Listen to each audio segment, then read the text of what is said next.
Different people have different styles of exploring a new city. Some people like to have a list of 100 places and they just like to tick, tick, tick, tick, tick. And some people don't make a plan and just go with the vibe and then see what they see. I am kind of in between these two. I do make a little bit of a plan and I do want to see some of the most famous things there. But then I also end up walking for like miles and just taking in the sights and the feel and also what the people are like, what the place feels like when you are in it. That is kind of more important to me than just ticking 100 places that I have been. And in Barcelona, I was not so concerned the second day about, somebody stealing my phone or my wallet or bag or anything like that. So I enjoyed that walking around thing. I did see some stuff, which I'll tell you about now. So let's get into it.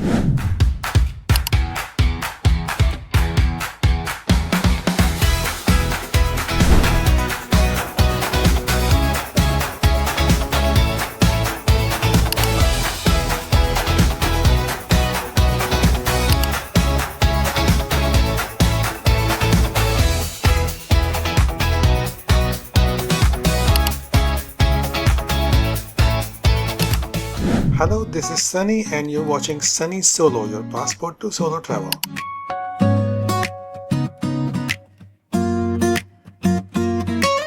We are talking about my trip to Spain, Barcelona, and we already covered the first day. Now we're talking about the second day, which was dedicated to sightseeing and walking around the city. So even though I got up early, like 7 o'clock, I did not leave immediately for sightseeing. I am a little bit lazy like that. My breakfast was on the snacks from the shop, the Condis Express, and that watermelon was still very nice. So yeah, it was not a bad breakfast. I think I had not booked this time with the hotel breakfast. So finally when I got ready, left about 11:30, and that was good enough. This was like a summer, so it was very warm days. So walking around for a few hours is enough. You don't want to make it too long. When I got out, there was a tram stop near my hotel and I bought a day pass from there. And day pass is a good thing to buy in Barcelona because of the way their fare works. It's not always useful or reasonable to get single journey tickets because you can't break your journey there. It works differently in different countries. So day pass is the cheapest and best option, worry-free option. One thing you need to know is this is kind of common in most European countries. When you buy the ticket and you get on a public transport like on a tram, you have to validate your ticket. It's not enough just to have the ticket, it has to be validated by a machine. So in the tram there are machines. The thing was, in this there were two different types of machines. So I tried to get my ticket validated by one of the machines by touching it on that panel. Wasn't doing anything, but then somebody pointed out to me, try this machine on the top. So there was another one, and on the top there was a slot to slide the ticket in. So it took the ticket in and printed something on it and then gave it back to me. So that was validation. But this is a challenge right now because nowadays technology is changing. So in a lot of places, especially in Europe, you will see some trams and buses that have a reader, or sometimes they have a couple of different readers, and information you will find online would say oh, you have to pay cash for this. It's not always true. Sometimes you can just buy the ticket there or pay by a card. In the Spanish ones, you can pay by your phone, but I think you have to have some specific app or something. I tried that one time, it did not work even with the bank card or with the phone, contactless, nothing. So it's better just buy the ticket beforehand. And in Spain, I did get checked, there were some tram inspectors one time. They came into the tram and then they checked everybody's tickets. I had my ticket and I had it validated, so I was okay. Just be careful that sometimes you don't worry about it, but in Spain you should worry about it and get the ticket beforehand. So took the tram and went to first Sagrada Familia. It's this absolutely mind-blowing basilica. It's been under construction since 1882. and it was designed by the legendary Catalan architect Antoni Gaudí, who dedicated the last 15 years of his life entirely to this project.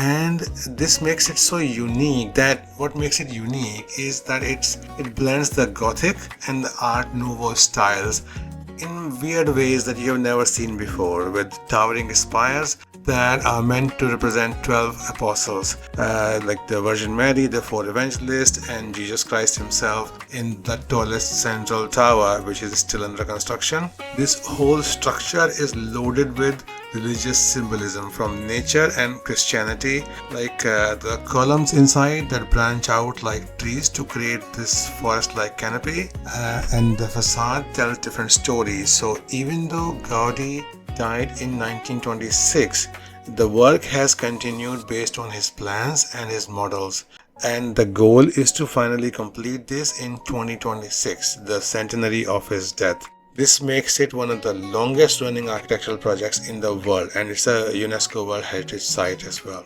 So it was quite good to see. It's lovely and colorful, but it was a very warm day, so not very comfortable. I did not go inside. It was like long queue, and I don't like long queues, but I just walked around and took as many pictures and videos as I could.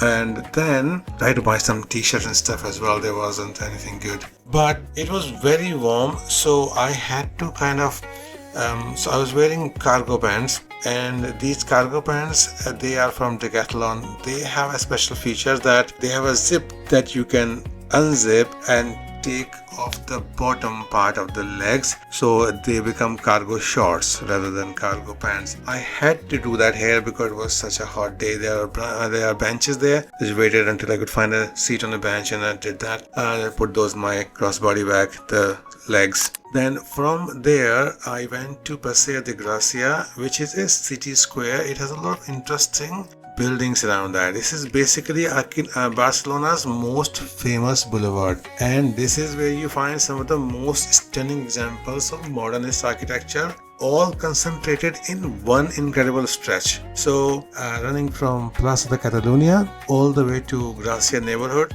What is wild about this is that this is like a very big tree-lined avenue as well. I think it's La Ramblas it's called or something. And this has so many different buildings, and you can see the buildings and you can know that these are like very significant buildings, important buildings. So Antoni Gaudi's masterpieces like Casa Casa Bartolo, and it's got a dragon scale roof and colorful mosaic facade, and Casa Mia, which is also called La Pedrera, which has a wavy stone facade, and some like very weird surreal kind of rooftop chimneys which look like armored warriors. So it's got other buildings as well which are not by Gaudi, like Casa Amatea and Casa Leo Morera. So these are designed by other modernist architects in this one big big cluster of buildings, and it's called Manzana de la Discordia, or the Block of Discord, because these architects were all competing to outdo each other, and their styles were widely different from each other. So they are right next to each other, but they are nothing like each other. So that's why it's called the Block of Discord. The street, other than the building, the street itself is lined with like high-end shops, luxury boutiques, restaurants, cafes. It's a nice place to walk around. I was there in the afternoon, which was very hot, but I think in the evening that would make for a nice, lovely, pleasant stroll. So I got a bit hungry there as well. So I found finally a place called Paul, which was a French restaurant, not Spanish. It was good. The food was good, and it was like one of those places which was not very crowded. Like there were people, but seating was very nicely arranged, and they had some vegetarian options, and it was not very expensive. So I enjoyed that. Other than that, I was finding Spanish food was it was a challenge, because here in Doncaster, near Doncaster, there's a city called Sheffield, and in Sheffield there's a restaurant called Cubana, and that is a Spanish restaurant, and I've been to that many times alone with friends, and we've had lunch, sometimes just some snack, and they always have a lot of vegetarian options on their menu. Even in UK, UK is not a vegetarian country, but they have a lot of vegetarian options in Spanish places, like the patatas bravas. You can have a Spanish omelette, lots of different choices, and they're always good as well. So it's a tapas thing. So I was thinking that, oh, in Spain I can just have tapas. I can have lots of different one of those things. Like I can have patatas bravas somewhere. Sometimes I can have Spanish omelette. It'll be fine. It was not fine. I was finding it very hard to find vegetarian food there. One place I actually went inside because it looked nice, found a seat. Then this was near Sagrada Familia. Then when I started looking at the menu, it was just meat. There was, I think there was maybe one option or something like that. So it was very challenging for me.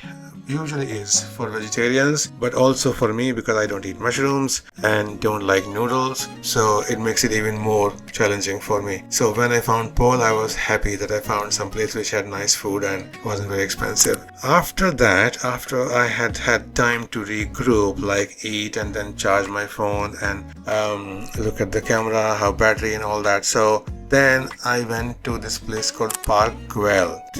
Park Güell, I'll tell you about the Park Güell, but I want to talk about the Park Güell ticket process. In the whole world, I have not seen a worse ticketing process than Park Güell. I've seen tickets, expensive, cheap, easy, queues, everything, but this was the worst in the world. I'll tell you why. Because there was no staff to sell you the tickets. Not even queues, there were just some little tents. In the tents there was a QR code. You scan the QR code with your phone and then you go on that website, on that link, and that website, keep in mind you are filling this on your phone, on your mobile, and it was a very long one with lots of information that they wanted, like multiple pages of this.